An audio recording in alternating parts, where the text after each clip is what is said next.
ನಮ್ಮ ಕರ್ತನಾದ ಯೇಸು ಕ್ರಿಸ್ತನು ತಾನು ಶಿಲುಬೆಯ ಮೇಲೆ ಇದ್ದುಕೊಂಡು 7 ಮಾತುಗಳನ್ನು ಆಡ್ತಾರೆ. ಅದರಲ್ಲಿ 5ನೇ ಮಾತನ್ನು ನಾವು ಧ್ಯಾನ ಮಾಡಿ ನೋಡೋಣ. ಯೋಹಾನನು ಬರೆದಂಥ ಸುವಾರ್ತೆ 19ನೇ ಅಧ್ಯಾಯ 28ನೇ ವಾಕ್ಯವನ್ನು ನಾವು ಓದಿ ನೋಡುವಾಗ ನಮ್ಮ ಕರ್ತನಾದ ಯೇಸು ಕ್ರಿಸ್ತನು ಆಡುವಂಥ 5ನೇ ಮಾತು ಬರೆಯಲ್ಪಟ್ಟಿದೆ. ಇದಾದ ಮೇಲೆ ಯೇಸು, ಈಗ ಎಲ್ಲ ತೀರಿತೆಂದು ತಿಳಿದು ಶಾಸ್ತ್ರದ ಮಾತು ನೆರವೇರುವಂತೆ ನನಗೆ ನೀರಡಿಕೆ ಆಗಿದೆ ಅಂದನು. ನಮ್ಮ ರಕ್ಷಕನಾದ ಯೇಸು ಕ್ರಿಸ್ತನು ಶಿಲುಬೆ ಮೇಲಿದ್ದುಕೊಂಡು ಅವರು ಆಡುವಂಥ 5ನೇ ಮಾತು ನನಗೆ ನೀರಡಿಕೆ ಆಗಿದೆ ಎಂಬುದಾಗಿ. ನಮ್ಮ ಕರ್ತನಾದ ಯೇಸು ಕ್ರಿಸ್ತನು ಶಿಲುಬೆ ಮೇಲಿದ್ದುಕೊಂಡು ನನಗೆ ನೀರಡಿಕೆ ಆಗಿದೆ, ನನಗೆ ದಾಹವಾಗಿದೆ, ನಾನು ಬಾಯಾರಿದ್ದೇನೆ ಎಂಬುದಾಗಿ ಅವರು ಶಿಲುಬೆ ಮೇಲೆ ಹೇಳ್ತಾರೆ. ಯೇಸು ಕ್ರಿಸ್ತನು ಈ ಮಾತನ್ನು ಹೇಳುವುದಕ್ಕಿಂತ ಮುಂಚೆ ಅವರು ಕಡೆಯದಾಗಿ ಕುಡಿದಿದ್ದು ಯಾವಾಗ ಅಂದರೆ ಅವರ ಶಿಷ್ಯರೊಟ್ಟಿಗೆ ಪಸ್ಕ ಊಟವನ್ನು ಮಾಡುವಂಥ ಸಮಯದಲ್ಲಿ. ಯೇಸು ಕ್ರಿಸ್ತನು ತನ್ನ ಶಿಷ್ಯಂದರು ಒಂದು ಮನೆಯಲ್ಲಿ ಪಸ್ಕ ಭೋಜನವನ್ನು ಏರ್ಪಡಿಸಿ ಅಲ್ಲಿ ಊಟವನ್ನು ಮಾಡ್ತಾರೆ. ಆ ಸಮಯದಲ್ಲಿ ಆತನು ರೊಟ್ಟಿಯನ್ನು ಮುರಿದು ಶಿಷ್ಯರಿಗೆ ಹಂಚಿಕೊಡ್ತಾರೆ. ಇದು ನಿಮಗೋಸ್ಕರ ಮುರಿಯಲ್ಪಡುವ ನನ್ನ ಶರೀರ ಅಂತ ಹೇಳಿ. ಅದೇ ಸಮಯದಲ್ಲಿ ದ್ರಾಕ್ಷರಸವನ್ನು ಹಂಚಿಕೊಟ್ಟು ಇದು ನಿಮಗೋಸ್ಕರ ಸುರಿಸಲ್ಪಡುವ ನನ್ನ ರಕ್ತ ಅಂತ ಹೇಳಿ ಅವರು ಹಂಚಿಕೊಡ್ತಾರೆ. ಆ ಸಮಯದಲ್ಲಿ ಶಿಷ್ಯಂದರೊಂದಿಗೆ ಕಡೆಯ ಭೋಜನವನ್ನು ಮಾಡುವ ಸಮಯದಲ್ಲಿ ಅವರ ದ್ರಾಕ್ಷರಸವನ್ನು ಕುಡಿದಿರುತ್ತಾರೆ. ಅದರ ನಂತರ ಅವರು ಅಲ್ಲಿಂದ ಕೀರ್ತನೆಗಳನ್ನು ಹಾಡಿ ಎಣ್ಣೆ ಮರಗಳ ಗುಡ್ಡಕ್ಕೆ ಗೆತ್ಸಮನೆ ತೋಟಕ್ಕೆ ಬಂದ್ಬಿಡ್ತಾರೆ. ಅಲ್ಲಿ ಯೂದನು ಸಿಪಾಯಿಗಳೆಲ್ಲ ಬಂದು ಯೇಸು ಕ್ರಿಸ್ತನನ್ನು ಹಿಡಿದುಕೊಂಡು ಹೋಗ್ತಾರೆ. ಆನಂತರ ಮಹಾಯಾಜಕರು ಬೇರೆಯವರೆಲ್ಲರೂ ಆತನನ್ನು ವಿಚಾರಣೆ ಮಾಡ್ತಾರೆ, ಆತನನ್ನು ಹೊಡಿತಾರೆ, ಗಾಯಪಡಿಸ್ತಾರೆ, ತನ್ನನ್ನು ಸೆರೆಯಲ್ಲಿ ಹಿಡ್ತಾರೆ. ಬೆಳಗಾಗ್ತಾ ಇರುವಾಗ ತನ್ನನ್ನು ಪಿಲಾತನ ಹತ್ರ ಕರ್ಕೊಂಡ್ಬರ್ತಾರೆ, ಹೆರೋದನ ಹತ್ರ ಕರ್ಕೊಂಡು ಹೋಗ್ತಾರೆ, ಮತ್ತೆ ಪಿಲಾತನ ಹತ್ರ ಕರ್ಕೊಂಡ್ಬರ್ತಾರೆ. ಆನಂತರ ತನ್ನನ್ನು ಕೊರಡೆಗಳಿಂದ ಹೊಡೆದು ಮುಳ್ಕಿರೀಟವನ್ನು ಇಟ್ಟು ಶಿಲುಬೆಯನ್ನು ಹೊರಿಸಿ ಗೊಲ್ಗೊಥಾ ಬೆಟ್ಟಕ್ಕೆ ಕರೆತಂದು ಅಲ್ಲಿ ತನ್ನನ್ನು ಶಿಲುಬೆಗೆ ಹಾಕ್ತಾರೆ. ಶಿಲುಬೆಯಲ್ಲಿ ತಾನು ಬೆಳಗ್ಗೆ 9 ಗಂಟೆಯಿಂದ ಮಧ್ಯಾಹ್ನದ 3 ಗಂಟೆಯವರೆಗೂ ಸಹ ಅವರು ಇರ್ತಾರೆ. ಈ 3 ಗಂಟೆಯ ಕಡೆಯ ಗಳಿಗೆಯಲ್ಲಿ ಯೇಸು ಕ್ರಿಸ್ತನು ಈ ಮಾತುಗಳನ್ನು ಹೇಳ್ತಾರೆ. ಆಗ ಆತನು ಕಳೆದ ದಿವಸ ರಾತ್ರಿ ಊಟವನ್ನು ಮಾಡುವಂಥ ಸಮಯದಲ್ಲಿ ದ್ರಾಕ್ಷರಸವನ್ನು ಕುಡಿದುದು ಬಿಟ್ಟರೆ ಮತ್ತೆಲ್ಲೂ ಸಹ ಏನನ್ನೂ ಕುಡಿಯಲಿಲ್ಲ. ಕಳೆದ ರಾತ್ರಿಯಿಂದ ಈ ದಿವಸದ ಮಧ್ಯಾಹ್ನದವರೆಗೂ ಸಹ ತಾನು ಏನನ್ನೂ ಸಹ ಕುಡಿಯಲಿಲ್ಲ. ಆಗ ತನಗೆ ಎಷ್ಟು ದಾಹ ಆಗಿರಬಹುದು ಯೋಚನೆ ಮಾಡಿ. ಸಹಜವಾಗಿ 1-2 ಗಂಟೆ ನೀರು ಕುಡಿದಿಲ್ಲ ಅಂದರೆ ದಾಹ ಆಗುತ್ತೆ. ಆದರೆ ಯೇಸು ಕ್ರಿಸ್ತನು ಕಳೆದ ದಿವಸದ ರಾತ್ರಿಯಲ್ಲಿ ಕುಡಿದು ಬಿಟ್ಟರೆ ಆನಂತರ ಗೆತ್ಸಮನೆ ತೋಟಕ್ಕೆ ಬಂದು ಗೆತ್ಸಮನೆ ತೋಟದಿಂದ ತನ್ನನ್ನು ಹಿಡಿದುಕೊಂಡು ಹೋಗಿ ವಿಚಾರಣೆ ಮಾಡಿ ಏಟುಗಳನ್ನು ಕೊಟ್ಟು ಸೆರೆಯಲ್ಲಿ ಹಾಕಿ ರಾತ್ರಿಯೆಲ್ಲ ತಾನು ನಿದ್ದೆ ಮಾಡೋದಕ್ಕೆ ಆಗಿರೋದಿಲ್ಲ. ಬೆಳಗ್ಗೆ ಪಿಲಾತನ ಹತ್ರಕ್ಕೆ ಬಂದು ಹೆರೋದನ ಹತ್ರ ಹೋಗಿ ಮತ್ತೆ ಪಿಲಾತನ ಹತ್ರಕ್ಕೆ ಬಂದು ಕೊರಡೆಗಳಿಂದ ಹೊಡೆಯಲ್ಪಟ್ಟು ಶಿಲುಬೆ ಹೊರಿಸಲ್ಪಟ್ಟು ಗೊಲ್ಗೊಥಾ ಬೆಟ್ಟದಲ್ಲಿ ಶಿಲುಬೆಗೆ ಹಾಕಲ್ಪಟ್ಟು 6 ಗಂಟೆ ಸಮಯ ಶಿಲುಬೆಯಲ್ಲಿ ತೂಗಾಡ್ತಾ ಇರುವಾಗ ಇಷ್ಟೆಲ್ಲ ಕಾರ್ಯಗಳ ಮುಖಾಂತರ ತಾನು ಹಾದು ಹೋಗುವಾಗ ತನಗೆ ಎಷ್ಟು ದಾಹ ಆಗಿರಬಹುದು. ವಿಪರೀತವಾದ ದಾಹವಾಗಿರುತ್ತೆ. ಯೇಸು ಕ್ರಿಸ್ತನು ಶಿಲುಬೆಯ ಮೇಲಿದ್ದಂಥ ಸಮಯದಲ್ಲಿ ಬಹಳವಾಗಿ ದಾಹಗೊಂಡಿದ್ದನು. ಆದರೂ ಸಹ ಈ ಸ್ಥಳದಲ್ಲಿ ಯೇಸು ಕ್ರಿಸ್ತನು ನನಗೆ ನೀರಡಿಕೆ ಆಗಿದೆ, ನನಗೆ ದಾಹವಾಗಿದೆ ಅಂತ ಹೇಳಿದ್ದು ತಾನು ದಾಹವಾಗಿರೋದ್ರಿಂದ ಅಲ್ಲ. ತಾನು ಬಹಳವಾಗಿ ದಾಹಗೊಂಡಿದ್ದು ನಿಜ. ಆದರೂ ಸಹ ತಾನು ದಾಹಗೊಂಡಿರೋದ್ರಿಂದ ತನಗೆ ಯಾರಾದರೂ ಸ್ವಲ್ಪ ದ್ರಾಕ್ಷರಸ ಕೊಡಲಿ, ಅದನ್ನು ಕುಡಿದು ನನ್ನ ದಾಹ ನನಗೆ ಕಡಿಮೆ ಆಗಲಿ ಅನ್ನೋ ಉದ್ದೇಶಕ್ಕೋಸ್ಕರವಾಗಿ ಯೇಸು ಕ್ರಿಸ್ತನು ಈ ಮಾತನ್ನು ಹೇಳಲಿಲ್ಲ. ಆದರೆ ಆತನು ಈ ಮಾತನ್ನು ಹೇಳೋದಕ್ಕೆ ಕಾರಣ ಏನು ಅಂತಂತಂದ್ರೆ ವಾಕ್ಯ ಹೇಳುತ್ತೆ, ಇದಾದ ಮೇಲೆ ಯೇಸು ಈಗ ಎಲ್ಲ ತೀರಿತೆಂದು ತಿಳಿದು ಶಾಸ್ತ್ರದ ಮಾತು ನೆರವೇರುವಂತೆ. ಯೇಸು ಕ್ರಿಸ್ತನು ನನಗೆ ನೀರಡಿಕೆಯಾಗಿದೆ ಅಂತ ಹೇಳಿದ್ದು ತಾನು ಬಹಳವಾಗಿ ದಾಹಗೊಂಡಿದ್ರಿಂದ ಅಲ್ಲ. ತಾನು ಬಹಳವಾಗಿ ದಾಹಗೊಂಡಿರೋದು ನಿಜ. ಆದರೂ ತಾನು ಆ ಮಾತನ್ನು ಹೇಳಿದ್ದು ತಾನು ಬಹಳವಾಗಿ ದಾಹಗೊಂಡಿದ್ರಿಂದ ಅಲ್ಲ, ಆದರೆ ಶಾಸ್ತ್ರದ ಮಾತು ನೆರವೇರುವಂತೆ ಅದನ್ನು ಅವರು ಹೇಳಿದರು. ಯೇಸು ಕ್ರಿಸ್ತನು ತಾನು ಬಹಳವಾಗಿ ದಾಹಗೊಂಡಿದ್ದರು, ಆದರೆ ತಾನು ಬಹಳವಾಗಿ ದಾಹಗೊಂಡಿದ್ದರ ನಿಮಿತ್ತ ಆ ಮಾತನ್ನು ಹೇಳಲಿಲ್ಲ. ಆದರೆ ಆತನು ಆ ಮಾತನ್ನು ಹೇಳಿದ್ದು ಶಾಸ್ತ್ರದ ಮಾತು ನೆರವೇರುವುದಕ್ಕೋಸ್ಕರವಾಗಿ. ಯೇಸು ಕ್ರಿಸ್ತನು ಶಿಲುಬೆಯ ಮೇಲಿರುವಾಗ ಒಂದು ಕಾರ್ಯವನ್ನು ಯೋಚನೆ ಮಾಡ್ತಾ ಇದ್ದಾರೆ. ಏನು ಯೋಚನೆ ಮಾಡ್ತಾ ಇದ್ದಾರೆ ಅಂತಂತಂದ್ರೆ, ನನ್ನ ವಿಷಯವಾಗಿ ಏನೆಲ್ಲ ಬರೆಯಲ್ಪಟ್ಟಿದೆ, ನನ್ನ ಕುರಿತಾಗಿ ತಂದೆಯ ಚಿತ್ತ ಏನೆಲ್ಲ ಇದೆ, ಅವೆಲ್ಲವನ್ನ ನಾನು ನೆರವೇರಿಸಿದ್ದೇನಾ ಅನ್ನೋದನ್ನ ಅವರು ಶಿಲುಬೆಯ ಮೇಲೆ ಯೋಚನೆ ಮಾಡ್ತಾ ಇದ್ದಾರೆ. ವಾಕ್ಯವನ್ನು ಓದುವಾಗ ಇದಾದ ಮೇಲೆ ಯೇಸು ಈಗ ಎಲ್ಲಾ ತೀರಿತೆಂದು ತಿಳಿದು, ಯೇಸು ಕ್ರಿಸ್ತನು ಶಿಲುಬೆಯಲ್ಲಿ ಒಂದನ್ನು ಯೋಚನೆ ಮಾಡ್ತಾ ಇದ್ದಾರೆ. ನಾನು ಮಾಡಬೇಕಾಗಿರುವ ಎಲ್ಲವನ್ನ ನಾನು ಮಾಡಿದ್ದೇನಾ, ನನ್ನ ಕುರಿತಾಗಿ ಬರೆಯಲ್ಪಟ್ಟಿರುವಂತ ಎಲ್ಲವನ್ನ ನಾನು ನೆರವೇರಿಸಿದ್ದೇನಾ, ನನ್ನ ವಿಷಯವಾಗಿರುವಂತ ನನ್ನ ತಂದೆಯ ಚಿತ್ತವನ್ನ ನಾನು ಪರಿಪೂರ್ಣವಾಗಿ ಎಲ್ಲವನ್ನು ಮಾಡಿದ್ದೇನಾ ಅನ್ನುವುದನ್ನ ಅವರು ಶಿಲುಬೆಯಲ್ಲೇ ಯೋಚನೆ ಮಾಡ್ತಾ ಇದ್ದಾರೆ. ಆ ಯೋಚನೆ ಮಾಡ್ತಾ ಇರುವಾಗ ತನಗೆ ಒಂದು ತಿಳಿದು ಬರುತ್ತೆ, ಎಲ್ಲವನ್ನ ನಾನು ಮಾಡಿ ಮುಗಿಸಿದ್ದಾಯಿತು. ದೇವರ ವಾಕ್ಯ ಹೇಳುವಂಥದ್ದು, ಇದಾದ ಮೇಲೆ ಯೇಸು ಈಗ ಎಲ್ಲಾ ತೀರಿತೆಂದು ತಿಳಿದು ಯೇಸು ಕ್ರಿಸ್ತನ ಯೋಚನೆ ಮಾಡಿ, ನನ್ನ ಕುರಿತಾಗಿ ಬರೆಯಲ್ಪಟ್ಟ ಎಲ್ಲವನ್ನ ನಾನು ನೆರವೇರಿಸಿದ್ದೇನೆ, ನನ್ನ ವಿಷಯವಾಗಿರುವಂತ ನನ್ನ ತಂದೆಯ ಚಿತ್ತವನ್ನ ನಾನು ಎಲ್ಲವನ್ನ ನೆರವೇರಿಸಿದ್ದೇನೆ ಅನ್ನುವುದನ್ನ ಅವರು ಯೋಚನೆ ಮಾಡಿ ತಿಳಿದುಕೊಳ್ತಾರೆ. ಆದರೆ ಕಡೆಗೆ ಒಂದನ್ನು ಮಾತ್ರ ಮಾಡಬೇಕಾಗಿರುತ್ತೆ. ಅದೇನಂತಂದ್ರೆ, ನಾನು ದಾಹಗೊಂಡಿದ್ದೇನೆ ಎಂಬುದಾಗಿ ಯೇಸು ಕ್ರಿಸ್ತನ ಹೇಳುವಾಗ ಜನಗಳು ತನಗೆ ಹುಳಿ ರಸವನ್ನು ಕೊಡ್ತಾರೆ. ಕೀರ್ತನೆಗಳಲ್ಲಿ ಬರೆಯಲ್ಪಟ್ಟಿದೆ, ನಾನು ಬಾಯಾರಿಕೆಯಿಂದಿರುವಾಗ ಅವರು ನನಗೆ ಹುಳಿತ ರಸವನ್ನು ಕೊಟ್ಟರು ಎಂಬುದಾಗಿ. ಅದೊಂದು ಮಾತು ಇನ್ನೂ ತನ್ನಲ್ಲಿ ನೆರವೇರಬೇಕಾಗಿ ಇರುತ್ತೆ. ಆಗ ಯೇಸು ಕ್ರಿಸ್ತನು ಎಲ್ಲವನ್ನು ನಾನು ನೆರವೇರಿಸಿದ್ದಾಯಿತು, ನಾನು ತಂದೆಯ ಚಿತ್ತವನ್ನೆಲ್ಲವನ್ನ ಪರಿಪೂರ್ಣವಾಗಿ ಮಾಡಿದೆನು ಅಂತ ಹೇಳಿ, ಇನ್ನೊಂದು ಕಡೆಯದಾಗಿ ಇದು ಬಾಕಿ ಇದೆ, ಇದನ್ನು ನಾನು ನೆರವೇರಿಸುತ್ತೇನೆ ಎಂಬುದಾಗಿ ಹೇಳಿ ತಾನು ನನಗೆ ನೀರಡಿಕೆಯಾಗಿದೆ ಎಂಬುದಾಗಿ ಹೇಳ್ತಾರೆ. ಆ ಸಮಯದಲ್ಲಿ ಅಲ್ಲಿದ್ದಂಥ ಸಿಪಾಯಿಗಳು ತನಗೆ ಸ್ಪಂಜಿನಲ್ಲಿ ಹುಳಿ ರಸವನ್ನು ಅದ್ದಿ ಕೋಲಲ್ಲಿ ಕೊಡ್ತಾರೆ. ಅಲ್ಲಿಗೆ ಯೇಸು ಕ್ರಿಸ್ತನ ವಿಷಯವಾಗಿ ಬರೆಯಲ್ಪಟ್ಟಂತ ಎಲ್ಲವೂ ಪರಿಪೂರ್ಣವಾಗಿ ನೆರವೇರುತ್ತೆ. ಆಗ ಯೇಸು ಕ್ರಿಸ್ತನು ಈ ಮಾತನ್ನು ಹೇಳೋದಕ್ಕೆ ಕಾರಣ ಏನು? ಯೇಸು ಕ್ರಿಸ್ತನು ಈ ಮಾತನ್ನು ಹೇಳೋದಕ್ಕೆ ಕಾರಣ, ತಾನು ಶಾರೀರಿಕವಾಗಿ ಬಹಳ ದಾಹಗೊಂಡಿರುವುದು ನಿಜ, ಆದರೆ ಅದಕ್ಕೋಸ್ಕರವಾಗಿ ಅಲ್ಲ, ಆದರೆ ತನ್ನ ವಿಷಯವಾಗಿ ಬರೆಯಲ್ಪಟ್ಟಿರುವಂಥದ್ದು ನೆರವೇರಬೇಕು. ನಾನು ದಾಹಗೊಂಡಿದ್ದೇನೆಂಬುದಾಗಿ ಹೇಳಬೇಕು. ಆಗ ಅವರು ನನಗೆ ಹುಳಿ ರಸವನ್ನು ಕೊಡ್ತಾರೆ. ನನ್ನ ವಿಷಯವಾಗಿ ಬರೆಯಲ್ಪಟ್ಟಿರುವಂಥದ್ದು ನೆರವೇರಬೇಕು ಅನ್ನೋದಕ್ಕೋಸ್ಕರವಾಗಿ ಯೇಸು ಕ್ರಿಸ್ತನು ಆ ಮಾತನ್ನ ಹೇಳ್ತಾರೆ. ಆಗ ನಾವು ಯೇಸು ಕ್ರಿಸ್ತನನ್ನ ನೋಡುವಾಗ ತಾನು ಶಿಲುಬೆಯ ಮೇಲಿರುವಾಗಲೂ ಸಹ ತಾನು ಒಂದನ್ನ ಯೋಚನೆ ಮಾಡ್ತಾ ಇದ್ದಾರೆ. ನನ್ನ ಕುರಿತಾಗಿ ಬರೆಯಲ್ಪಟ್ಟಂತ ಎಲ್ಲವನ್ನ ನಾನು ನೆರವೇರಿಸಿದ್ದೇನಾ? ನನ್ನ ವಿಷಯವಾಗಿ ತಂದೆಯ ಚಿತ್ತ ಏನಿದೆ ಅದನ್ನು ನಾನು ಪರಿಪೂರ್ಣವಾಗಿ ನೆರವೇರಿಸಿದ್ದೇನಾ? ಇನ್ನೂ ಏನಾದರೂ ಬಾಕಿ ಉಳಿದಿದೆಯಾ ಎಂಬುದಾಗಿ ಆ ಶಿಲುಬೆಯ ಪಾಡುಗಳ ಮಧ್ಯದಲ್ಲಿಯೂ ಯೋಚನೆ ಮಾಡ್ತಾ ಇದ್ದಾರೆ. ಎಲ್ಲವನ್ನ ನಾನು ನೆರವೇರಿಸಿ ತೀರಿಸಿದ್ದೇನೆ, ಎಲ್ಲವನ್ನು ಮುಕ್ತಾಯಗೊಳಿಸಿದ್ದೇನೆ, ಇನ್ನೊಂದೇ ಒಂದು ಬಾಕಿ ಇದೆ, ಅದು ನಾನು ನೀರಡಿಕೆ ಆಗಿದೆ ಎಂಬುದಾಗಿ ಹೇಳಬೇಕು.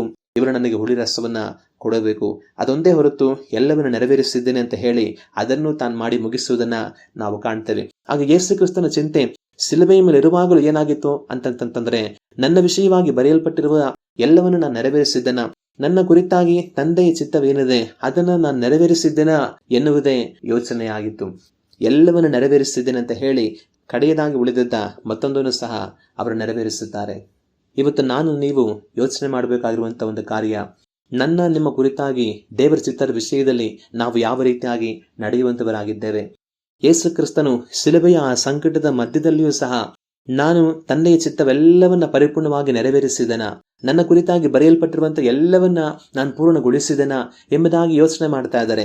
ಎಲ್ಲವನ್ನು ನಾನು ನೆರವೇರಿಸಿಬಿಟ್ಟೆ, ಇನ್ನೊಂದು ಮಾತ್ರವೇ ಬಾಕಿ ಉಳಿದಿದೆ ಎಂಬುದಾಗಿ ಯೋಚಿಸಿ ಅದನ್ನು ಸಹ ಅವರು ನೆರವೇರಿಸುತ್ತಾರೆ. ಇವತ್ತು ನಾನು ನೀವು ನಮ್ಮ ಕುರಿತಾಗಿರುವಂಥ ತಂದೆಯ ಚಿತ್ತರ ವಿಷಯದಲ್ಲಿ ಯಾವ ರೀತಿಯಾಗಿ ನಡೆಯುವಂತವರಾಗಿದ್ದೇವೆ? ನಾನು ನೀವು ನಮ್ಮ ಜೀವಿತಗಳ ಕುರಿತಾಗಿ ಆತನ ಚಿತ್ತವೇನಿದೆ ಎನ್ನುವುದನ್ನು ತಿಳಿದು ಅದನ್ನು ಆಸಕ್ತಿಯಿಂದ ನೆರವೇರಿಸುವುದರ ಕಡೆಗೆ ನಾವು ಗಮನವಾಗಿದ್ದೇವಾ? ಯೇಸು ಕ್ರಿಸ್ತನು ಶಿಲುಬೆಯ ಮೇಲಿರುವಾಗಲೂ ಸಹ ಅದರ ಕುರಿತಾಗಿ ಗಮನವಾಗಿದ್ದರು. ಆತನ ಶಿಲುಬೆಯ ಮೇಲಿದ್ದಂಥ ಸಮಯದಲ್ಲಿ ಮಾತ್ರವಲ್ಲ, ಯೇಸು ಕ್ರಿಸ್ತನು ತಾನು ಈ ಲೋಕದಲ್ಲಿ ಜೀವಿಸುತ್ತಾ ಸೇವೆ ಮಾಡುತ್ತಾ ಇದ್ದಂಥ ಕಾಲಗಳಲ್ಲೆಲ್ಲ ಸಹ ಅನೇಕ ಕಡೆಗಳಲ್ಲಿ ಸುವಾರ್ತೆಗಳಲ್ಲಿ ಬರೆಯಲ್ಪಟ್ಟಿದೆ. ಆಗಾಗ ಆ ಪ್ರವಾದನೆ ನೆರವೇರಿತು, ಈ ಮಾತು ನೆರವೇರಿತು ಎಂಬುದಾಗಿ ಅನೇಕ ಕಡೆಗಳಲ್ಲಿ ನಾವು ಸುವಾರ್ತೆಯಲ್ಲಿ ಕಾಣ್ತೇವೆ. ಯೇಸು ಕ್ರಿಸ್ತನು ತಾನು ಜೀವಮಾನ ಕಾಲ ಅವಧಿಯಲ್ಲೆಲ್ಲ ತಂದೆಯ ಚಿತ್ತವನ್ನ ಯಾವಾಗಲೂ ಜ್ಞಾಪಕದಲ್ಲಿಟ್ಟುಕೊಂಡು ಅದನ್ನು ನೆರವೇರಿಸುವಾತನಾಗಿ ಇದ್ದನು. ತನ್ನ ಕುರಿತಾಗಿ ಬರೆಯಲ್ಪಟ್ಟಿರುವುದನ್ನ ಯಾವಾಗಲೂ ಜ್ಞಾಪಕದಲ್ಲಿಟ್ಟುಕೊಂಡು ಅದನ್ನು ನೆರವೇರಿಸುವಾತನಾಗಿ ತಾನು ಇದ್ದನು. ಇವತ್ತು ನಾನು ನೀವು ಆ ರೀತಿಯಾಗಿದ್ದೇವಾ? ನಮ್ಮ ಜೀವಿತದ ಕುರಿತಾಗಿ ತಂದೆಯ ಚಿತ್ತವೇನೆಂಬುದಾಗಿ ಅರಿತು ಅದನ್ನು ಆಸಕ್ತಿಯಿಂದ ನೆರವೇರಿಸುವಂತವர்களಾಗಿ ನಾನು ನೀವು ಇದ್ದೇವಾ? ಇವತ್ತು ನಾವು ಯೋಚನೆ ಮಾಡಿ ನೋಡಬೇಕು. ಇವತ್ತು ನಿಮ್ಮ ಜೀವಿತದ ಕುರಿತಾಗಿ ನೀವು ಹೇಳೋದಕ್ಕೆ ಸಾಧ್ಯವಾ? ನಾನು ತಂದೆಯ ಚಿತ್ತವನ್ನು ಅರಿತು ಅದನ್ನು ನನ್ನ ಜೀವಿತದಲ್ಲಿ ನೆರವೇರಿಸುತ್ತಾ ಇದ್ದೇನೆಂಬುದಾಗಿ. ಅಥವಾ ನಿಮ್ಮ ಮನಸ್ಸಿಗೆ ತೋಚಿದ್ದನ್ನ ನೀವು ಮಾಡಿಕೊಂಡು ಹೋಗ್ತಾ ಇದ್ದೀರಾ? ಯೋಚನೆ ಮಾಡಿ. ಯೇಸು ಕ್ರಿಸ್ತನು ಶಿಲುಬೆಯ ಮೇಲಿರುವಾಗಲೂ ತನ್ನ ಕುರಿತಾಗಿ ಬರೆಯಲ್ಪಟ್ಟದ್ದನ್ನು, ತನ್ನ ವಿಷಯವಾಗಿರುವಂಥ ತಂದೆಯ ಚಿತ್ತವನ್ನು ಚಿಂತಿಸಿ ಅದನ್ನ ಎಲ್ಲವನ್ನು ನೆರವೇರಿಸಿದ್ದೇನೆಂಬುದಾಗಿ ಹೇಳಿ ಇನ್ನೊಂದು ಮಾತ್ರವೇ ಬಾಕಿ ಇದೆ ಎಂದು ಅದನ್ನು ತಾನು ಪೂರ್ಣಗೊಳಿಸುವುದನ್ನು ನಾವು ಕಾಣುತ್ತೇವೆ. ನಾನು ನೀವು ನಮ್ಮ ಜೀವಿತಗಳ ಕುರಿತಾಗಿ ತಂದೆಯ ಚಿತ್ತವೇನಿದೆ ಎನ್ನುವುದನ್ನು ತಿಳಿದು ಅದನ್ನು ಆಸಕ್ತಿಯಿಂದ ನೆರವೇರಿಸುವವರಾಗಿ ಅದನ್ನು ಪರಿಪೂರ್ಣಗೊಳಿಸುವುದರ ಕಡೆಗೆ ನಾವು ಓಡುವಂಥವர்களಾಗಿ ಇರಬೇಕು. ಮನಸ್ಸಿಗೆ ಬಂದದ್ದನ್ನು, ಕಣ್ಣಿಗೆ ಕಾಣುವಂಥದ್ದನ್ನು ಬೇರೆಯವರು ಮಾಡುವುದನ್ನು ನೋಡಿ ನಾವು ಮಾಡುವುದಲ್ಲ. ನಮ್ಮ ಕುರಿತಾಗಿ ತಂದೆಯ ಚಿತ್ತವೇನಿದೆ ಅದನ್ನು ತಿಳಿದು ನಾವು ನೆರವೇರಿಸುವಂಥವர்களಾಗಿ ಇರಬೇಕು. ಒಂದು, ಯೇಸು ಕ್ರಿಸ್ತನು ಈ ಮಾತನ್ನ ತನ್ನ ವಿಷಯವಾಗಿ ಬರೆಯಲ್ಪಟ್ಟಂತ ಎಲ್ಲವೂ ನೆರವೇರಬೇಕೆಂಬುದಾಗಿ ಹೇಳಿದನು. ತನ್ನ ವಿಷಯದಲ್ಲಿ ತಂದೆಯ ಚಿತ್ತವು ನೆರವೇರಬೇಕೆನ್ನುವುದಕ್ಕಾಗಿ ಈ ಮಾತನ್ನ ತಾನು ಆಡಿದನು. ಅದೇ ರೀತಿಯಾಗಿ ಇವತ್ತು ನಿಮ್ಮ ಜೀವಿತದಲ್ಲಿ ತಾನು ಏನೆಲ್ಲವನ್ನು ವಾಗ್ದಾನ ಮಾಡಿದ್ದಾನೋ, ಏನೆಲ್ಲವನ್ನು ಪ್ರಕಟಿಸಿದ್ದಾನೋ, ಏನೆಲ್ಲವನ್ನು ತಿಳಿಸಿದ್ದಾನೋ ಅವುಗಳನ್ನು ಹಾಗೆಯೇ ನೆರವೇರಿಸುವನು. ದೇವರು ನಿಮ್ಮ ಜೀವಿತದ ಕುರಿತಾಗಿ ತನ್ನ ಚಿತ್ತವೇನಿದೆ ಎಂದು ಅನೇಕ ಕಾರ್ಯಗಳನ್ನು ತಿಳಿಯಪಡಿಸಿರಬಹುದು. ಕನಸುಗಳಿಂದ ದೇವರು ತನ್ನ ಚಿತ್ತವನ್ನು ನಿಮಗೆ ತಿಳಿಯಪಡಿಸಿರಬಹುದು. ಅನೇಕರ ಮುಖಾಂತರವಾಗಿ ಪ್ರವಾದನೆಗಳ ಮೂಲಕ ತನ್ನ ಚಿತ್ತವನ್ನು ದೇವರು ನಿಮಗೆ ತಿಳಿಯಪಡಿಸಿರಬಹುದು. ಅನೇಕ ದರ್ಶನಗಳನ್ನು ದೇವರು ನಿಮಗೆ ತೋರಿಸಿ ನಿಮ್ಮ ಜೀವಿತದ ಕುರಿತಾಗಿ ತನ್ನ ಚಿತ್ತವನ್ನು ದೇವರು ತಿಳಿಯಪಡಿಸಿರಬಹುದು. ವಾಕ್ಯದ ಮೂಲಕವಾಗಿ ಮಾತನಾಡಿ ದೇವರು ತನ್ನ ಚಿತ್ತವನ್ನು ನಿಮಗೆ ತಿಳಿಯಪಡಿಸಿರಬಹುದು. ನಿಮ್ಮ ಜೀವಿತದ ಕುರಿತಾಗಿ ತನ್ನ ಚಿತ್ತವೇನಿದೆ ಎಂಬುದಾಗಿ ದೇವರು ಅನೇಕ ಕಾರ್ಯಗಳನ್ನು ತಿಳಿಯಪಡಿಸಿರಬಹುದು. ಆದರೆ ದೇವರು ತನ್ನ ಚಿತ್ತವೇನಿದೆ ಎಂಬುದಾಗಿ ಎಷ್ಟೋ ಕಾರ್ಯಗಳನ್ನು ನಿಮ್ಮ ಜೀವಿತದ ಕುರಿತಾಗಿ ತಿಳಿಯಪಡಿಸಿದರೂ ಸಹ ಇನ್ನೂ ಇದುವರೆಗೂ ಎಷ್ಟೋ ಕಾರ್ಯಗಳು ನೆರವೇರದೇ ಇರಬಹುದು. ದೇವರು ಹೇಳಿದ್ದು ಒಂದಾಗಿರಬಹುದು, ಆದರೆ ನಿಮ್ಮ ಜೀವಿತದಲ್ಲಿ ನಡೆಯುತ್ತಾ ಇರುವುದು ಮತ್ತೊಂದಾಗಿರಬಹುದು. ದೇವರು ಯೋಸೇಫನಿಗೆ ಕನಸಿನಲ್ಲಿ ತೋರಿಸ್ತಾರೆ, ನಾನು ನಿನ್ನನ್ನು ಉನ್ನತ ಸ್ಥಾನಕ್ಕೆ ತರ್ತೀನಿ, ನಿಮ್ಮ ಅಣ್ಣ ತಮ್ಮಂದರೆಲ್ಲ ನಿನಗೆ ಅಡ್ಡ ಬೀಳ್ತಾರೆ, ನಿಮ್ಮ ತಂದೆ ತಾಯಿ ನಿಮಗೆ ಅಡ್ಡ ಬೀಳ್ತಾರೆ ಎಂಬುದಾಗಿ. ಆದರೆ ಯೋಸೇಫನ ಜೀವಿತದಲ್ಲಿ ನಡೆಯೋದು ಅದಕ್ಕೆ ವಿರುದ್ಧವಾದದ್ದು. ತಾನು ಉನ್ನತ ಸ್ಥಾನಕ್ಕೆ ಅಲ್ಲ, ಆದರೆ ಹಳ್ಳಕ್ಕೆ ಹಾಕಲ್ಪಡ್ತಾನೆ. ತನ್ನ ಅಣ್ಣಂದರು ತನ್ನನ್ನು ಹಿಡಿದು ತನ್ನನ್ನು ಬಾವಿಯಲ್ಲಿ ಹಾಕ್ತಾರೆ. ತನ್ನ ಕನಸುಗಳೆಲ್ಲ ಇವಾಗ ಯಾವ ರೀತಿ ನೆರವೇರುತ್ತೆ ನೋಡೋಣ ಅಂತ ಹೇಳಿ ದಾವೀದನಿಗೆ ದೇವರು ನಿನ್ನನ್ನು ಇಸ್ರಾಯೇಲರ ಅರಸನಾಗಿ ಮಾಡ್ತೀನಿ ಅಂತ ವಾಗ್ದಾನ ಮಾಡ್ತಾರೆ. ಆದರೆ ದಾವೀದನು ಕಾಡು ಮೇಡು ಬೆಟ್ಟ ಗುಡ್ಡಗಳಲ್ಲಿ ತನ್ನ ಜೀವವನ್ನು ಉಳಿಸಿಕೊಳ್ಳುವುದಕ್ಕಾಗಿ ಓಡಿ ಹೋಗಬೇಕಾದಂಥ ಪರಿಸ್ಥಿತಿ ಬರುತ್ತೆ. ಇದೇ ರೀತಿಯಾಗಿ ನಿಮ್ಮ ಜೀವಿತದಲ್ಲಿ ದೇವರು ತಿಳಿಸಿದ್ದು ಒಂದಾಗಿರಬಹುದು, ಆದರೆ ನಿಮ್ಮ ಜೀವಿತದಲ್ಲಿ ನಡೆಯುತ್ತಿರುವಂಥ ಕಾರ್ಯ ಬೇರೊಂದಾಗಿರಬಹುದು. ನೀವು ಯೋಚನೆ ಮಾಡಬಹುದು, ದೇವರು ನನಗೆ ಏನೆಲ್ಲ ವಾಗ್ದಾನವನ್ನು ಮಾಡಿದ್ದಾರೆ, ನನ್ನ ಜೀವಿತದ ಕುರಿತಾಗಿ ನನ್ನ ಚಿತ್ತ ಇದು ಎಂಬುದಾಗಿ ಏನೆಲ್ಲ ಕಾರ್ಯಗಳನ್ನು ದೇವರು ನನಗೆ ತಿಳಿಸಿದ್ದಾರೆ, ಆದರೆ ನನ್ನ ಜೀವಿತದಲ್ಲಿ ಎಲ್ಲ ಅವುಗಳಿಗೆ ವಿರುದ್ಧವಾಗಿಯೇ ನಡೀತಾ ಇದೆಯಲ್ವಾ? ದೇವರ ಚಿತ್ತವೆಲ್ಲ ಯಾವ ರೀತಿ ನೆರವೇರೋದಕ್ಕೆ ಸಾಧ್ಯ, ಅಥವಾ ಅವುಗಳು ಯಾವಾಗ ನೆರವೇರುತ್ತೆ ಅಂತ ನೀವು ಅನ್ಕೊಳ್ತಾ ಇರಬಹುದು. ಆದರೆ ಒಂದನ್ನು ಮರೆಯಬೇಡಿ, ನೀವು ಒಂದು ವೇಳೆ ದೇವರು ನಿಮಗೆ ಪ್ರಕಟಿಸಿರುವಂಥ ತನ್ನ ಚಿತ್ತವನ್ನು ಮರೆತು ಹೋದರೂ ಸಹ ದೇವರು ಮರೆಯುವುದಿಲ್ಲ. ಯೇಸು ಕ್ರಿಸ್ತನು ಶಿಲುಬೆಯಲ್ಲಿ ತನ್ನ ಕುರಿತಾಗಿ ಬರೆಯಲ್ಪಟ್ಟಂಥ ಒಂದನ್ನು ಸಹ ಮರೆಯದೆ ಎಲ್ಲವನ್ನ ತಾನು ನೆರವೇರಿಸಿದನು. ಅದೇ ರೀತಿಯಾಗಿ ಆತನಿವತ್ತು ನಿಮ್ಮ ಜೀವಿತದ ಕುರಿತಾಗಿ ತಿಳಿಸಿರುವ ಒಂದನ್ನು ಸಹ ಮರೆಯುವುದಿಲ್ಲ. ನಿಮಗೊಂದು ವೇಳೆ ಜ್ಞಾಪಕವಿಲ್ಲದೆ ಮರೆತು ಹೋಗಿದ್ದರೂ ಸಹ ವಾಗ್ದಾನ ಮಾಡಿದಾತನು ಅದನ್ನು ಮರೆಯುವುದಿಲ್ಲ. ಆತನು ಖಂಡಿತವಾಗಿ ನಿಮ್ಮ ಜೀವಿತಗಳಲ್ಲಿ ಅವೆಲ್ಲವನ್ನು ನೆರವೇರಿಸುವನು. ಯೇಸು ಕ್ರಿಸ್ತನು ತನ್ನ ವಿಷಯವಾಗಿ ಬರೆಯಲ್ಪಟ್ಟಂಥ ಒಂದನ್ನಾದರೂ ಮರೆಯದೆ ಎಲ್ಲವನ್ನು ನೆರವೇರಿಸಿದನು. ನಿಮ್ಮ ಜೀವಿತದ ಕುರಿತಾಗಿಯೂ ಆತನು ತಿಳಿಸಿರುವಂಥ ಒಂದನ್ನು ಸಹ ಬಿಟ್ಟು ಬಿಡದೆ ಎಲ್ಲವನ್ನು ನೆರವೇರಿಸುವನು. ಆದರೆ ನೀವೇನ್ ಮಾಡಬೇಕು? ಆತನಿಗೋಸ್ಕರವಾಗಿ ಕಾದಿರಬೇಕು. ನಿಮ್ಮನ್ನು ನೀವು ಆತನಿಗೆ ಪರಿಪೂರ್ಣವಾಗಿ ಒಪ್ಪಿಸಿಕೊಟ್ಟು ಆತನ ಬಳಿಯಲ್ಲಿ ಪ್ರಾರ್ಥನೆ ಮಾಡುತ್ತಾ ಆತನು ತನ್ನ ವಾಗ್ದಾನಗಳೆಲ್ಲವನ್ನ ನನ್ನಲ್ಲಿ ನೆರವೇರಿಸುವನೆಂಬುದಾಗಿ ನಿರೀಕ್ಷೆಯೊಡನೆ ಅನುದಿವಸವೂ ಜೀವನವನ್ನು ಮಾಡುವಂತವರಾಗಿರಬೇಕು. ಒಂದು ದಿನ ದೇವರು ನಮಗೆ ವಾಗ್ದಾನ ಮಾಡಿರುವ ಸಕಲವೂ ಸಹ ನೆರವೇರುತ್ತೆ.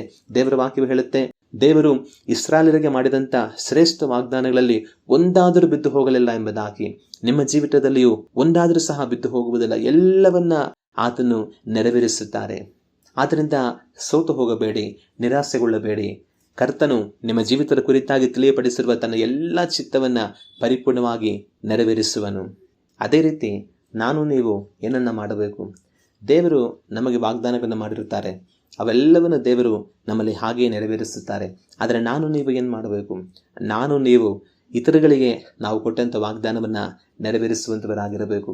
ಅನೇಕ ಸಮಯಗಳಲ್ಲಿ ಮನುಷ್ಯರು ಏನು ಮಾಡ್ತಾರೆ ಅಂತಂತಂದರೆ, ಬೇರೆಯವರಿಗೆ ಅನೇಕ ಮಾತುಗಳನ್ನು ಕೊಡ್ತಾರೆ. ನಾನು ನಿಮಗೆ ಸಹಾಯ ಮಾಡ್ತೀನಿ, ನಾನು ನಿಮ್ಮ ಜೊತೆಯಲ್ಲಿ ಇರ್ತೇನೆ, ನಾನು ಅದನ್ನು ಮಾಡ್ತೀನಿ ಇದನ್ನು ಮಾಡ್ತೀನಿ ಅಂತ ಎಷ್ಟೋ ಮಾತುಗಳನ್ನು ಬೇರೆಯವರಿಗೆ ಹಲವಾರು ಸಂದರ್ಭಗಳಲ್ಲಿ ಹೇಳ್ತಾರೆ. ಆದರೆ ಕಡೆಗೆ ಏನು ಮಾಡ್ತಾರೆ ಅಂತಂದರೆ, ಆ ಸಮಯ ಬರುವಾಗ ಇಲ್ಲದೆ ಹೋಗ್ಬಿಡ್ತಾರೆ.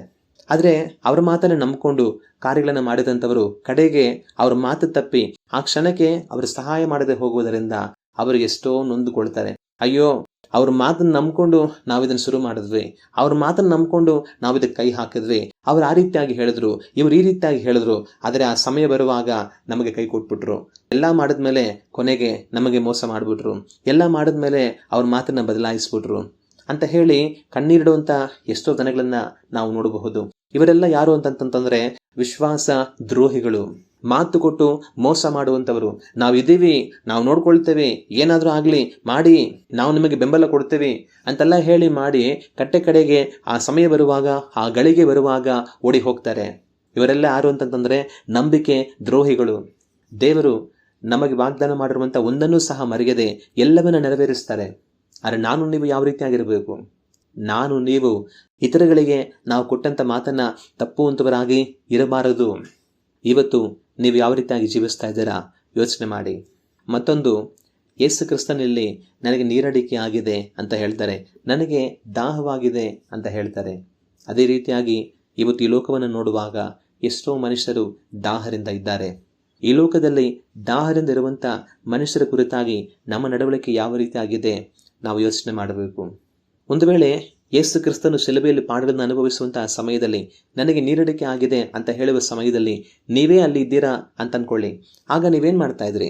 ಅಯ್ಯೋ ಯೇಸಪ್ಪ, ಇಷ್ಟೆಲ್ಲ ಬಾಧೆ ಅನುಭವಿಸ್ತಾ ಇದ್ದೀರಾ, ನೀರಡಿಕೆ ಅಂತ ಹೇಳ್ತಾ ಇದ್ದೀರಲ್ಲ ಅಂತ ಹೇಳಿ ಓಡೋಗಿ ನೀರನ್ನು ತೆಗೆದು ಆತನಿಗೆ ಕೊಡುವಂಥ ಪ್ರಯತ್ನವನ್ನು ನೀವು ಖಂಡಿತ ಮಾಡ್ತಾ ಇದ್ರಿ. ಆದರೆ ಇವತ್ತು ಅದೇ ಕೆಲಸವನ್ನು ನಿಮ್ಮ ಕಣ್ಣ ಮುಂದೆ ಕಾಣಿಸುವಂಥ ಬಾಯಾರಿಕೆಯಿಂದಿರುವ ದಾಹದಿಂದ ಇರುವಂಥ ಮನುಷ್ಯರಿಗೆ ನೀವು ಮಾಡ್ತಾ ಇದ್ದೀರಾ? ಯೋಚನೆ ಮಾಡಿ.